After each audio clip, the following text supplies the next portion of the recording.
no, you can't join APC and still remain the same.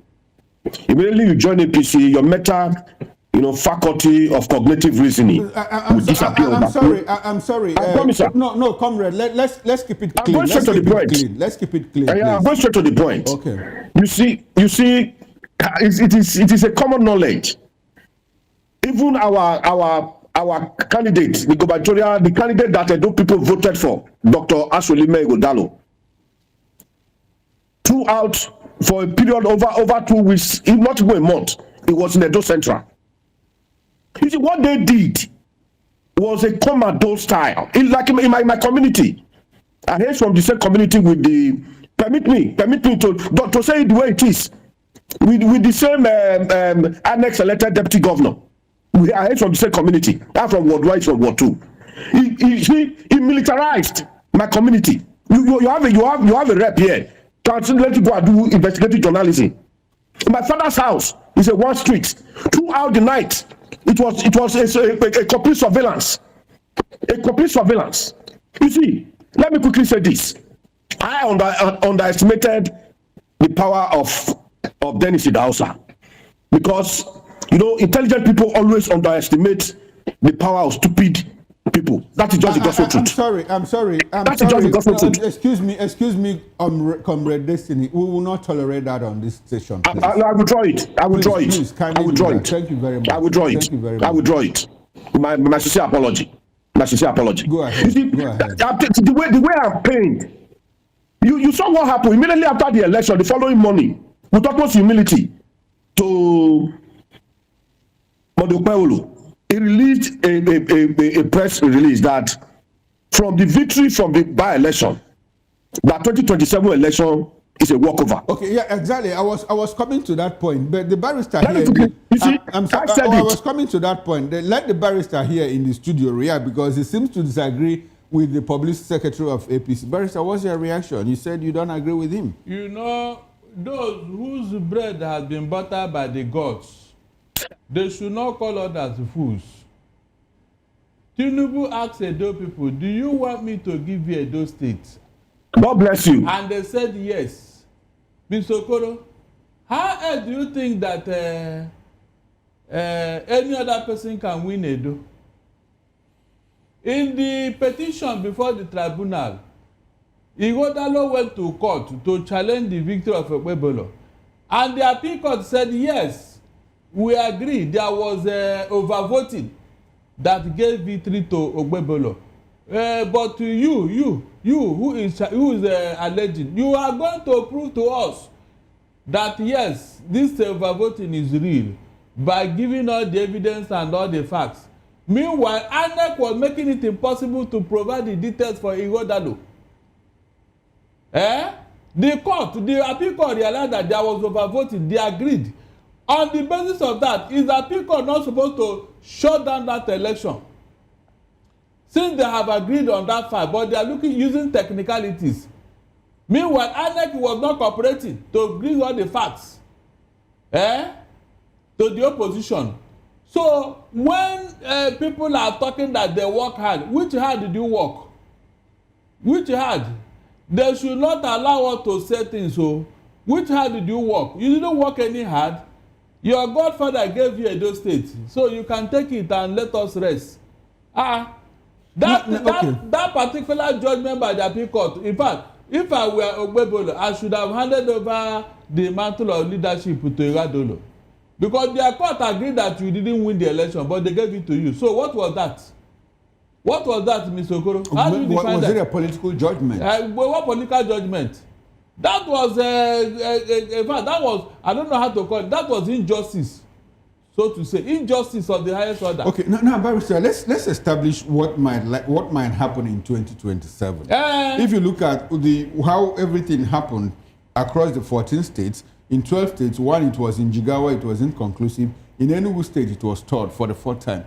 Now, in every other state, except for Kano, where the APC put up some kind of performance against the ruling NNPP, in all other states, APC won, PDP won, in the states that they have the governor and the party in control. Now, talking about what the APC did, does it give an inkling, an insight into what might happen in 2027? Because we didn't see the opposition put up any fight.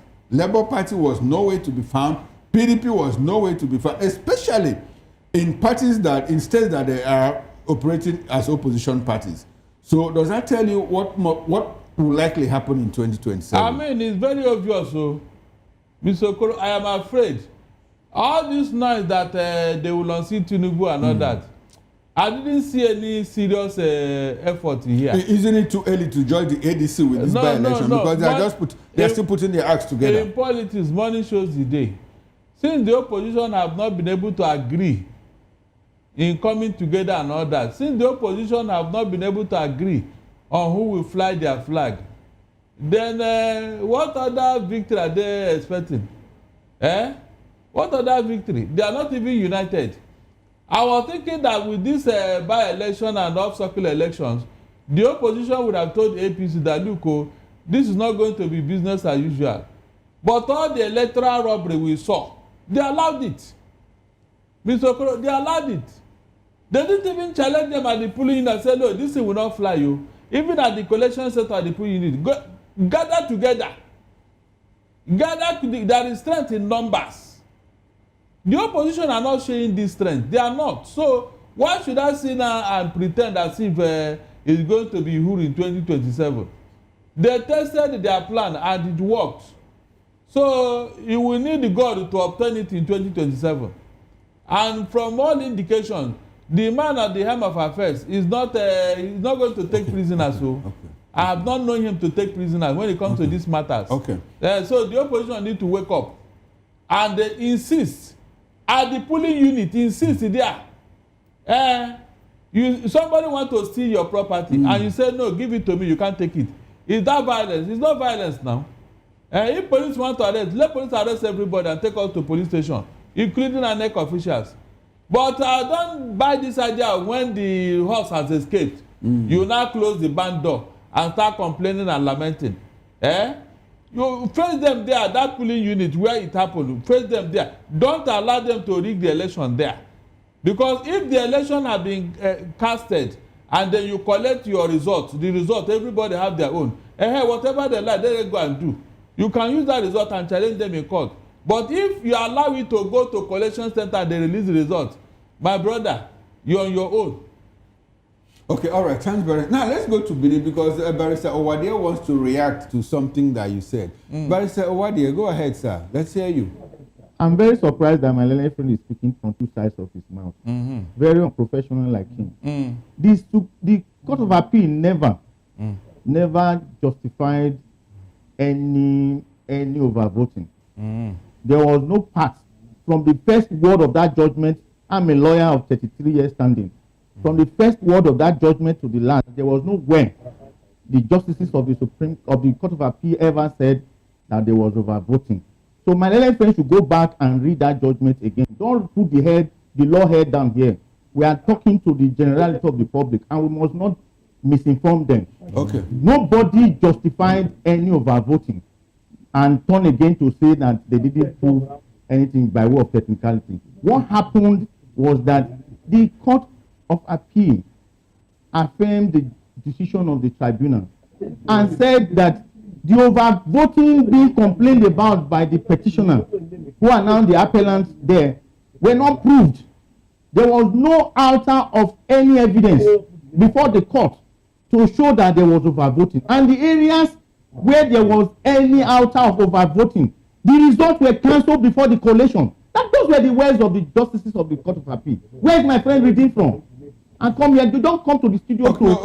All right. Thank you, Mr. Wait a minute. Please, Mr. Okoro, please. You gave me time to speak a while ago. No, I think you have made your point. So don't make it personal. Excuse me, sir. Again, please. He talked about the opposition not working hard. Tomorrow, if APC now wins, people will now be saying that Tinubu has rigged the election. Do we have any strong opposition in Nigeria today? Do we have any? Is it the ADC that they are now in court? A party that from the very beginning litigations have enveloped them? Or is it the Labour Party that have no had any direction, or the PDP that has completely collapsed? So when you are talking that people are doing things contrary to the constitution or the laws, you must say it with facts. This is a situation we have in this country.